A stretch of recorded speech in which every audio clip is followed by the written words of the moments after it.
നമസ്കാരം. National broadcasting news ഇന്ത്യയിലേക്ക് സ്വാഗതം. രാഹുൽ ഗാന്ധി ഇന്ന് ഹൈഡ്രജൻ ബോംബ് പൊട്ടിക്കുമോ?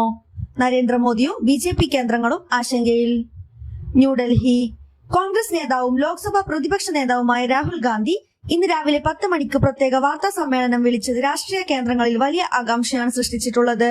BJP കേന്ദ്രങ്ങളിലും പ്രധാനമന്ത്രി നരേന്ദ്രമോദിക്കും രാഹുലിന്റെ പത്രസമ്മേളനം സൃഷ്ടിക്കുന്ന തലവേദന എത്രമാത്രമാണെന്ന് അറിയാനിരിക്കുന്നതേയുള്ളൂ.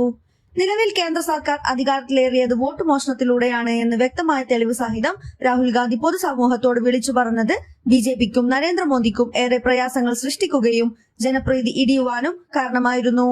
തെരഞ്ഞെടുപ്പ് കമ്മീഷന്റെയും BJPയുടെയും ഒത്തുകളി ജനങ്ങളെ മുന്നിൽ തുറന്നു പറയുന്ന ആറ്റം ബോംബ് തന്റെ കയ്യിൽ ഉണ്ടെന്ന് പ്രഖ്യാപിച്ച് ഏറെ വൈകാതെയാണ് രാഹുൽ ഗാന്ധി വോട്ട് മോഷണത്തിന്റെ തെളിവുകൾ പുറത്തുവിട്ട് രാജ്യത്തെ ഞെട്ടിച്ചത്.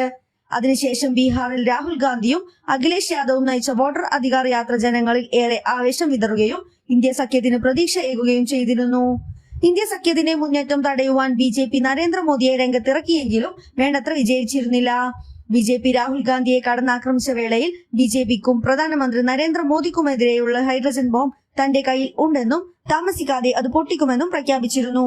അരാഷ്ട്രീയ ഹൈഡ്രജൻ വാർത്താ ബോംബ് ഇന്ന് രാഹുൽ പൊട്ടിക്കുമോ എന്നാണ് രാജ്യം ഉറ്റുനോക്കുന്നത്.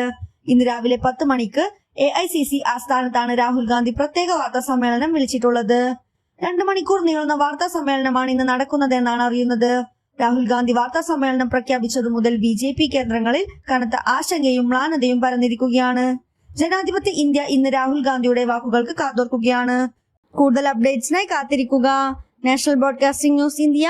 നന്ദി.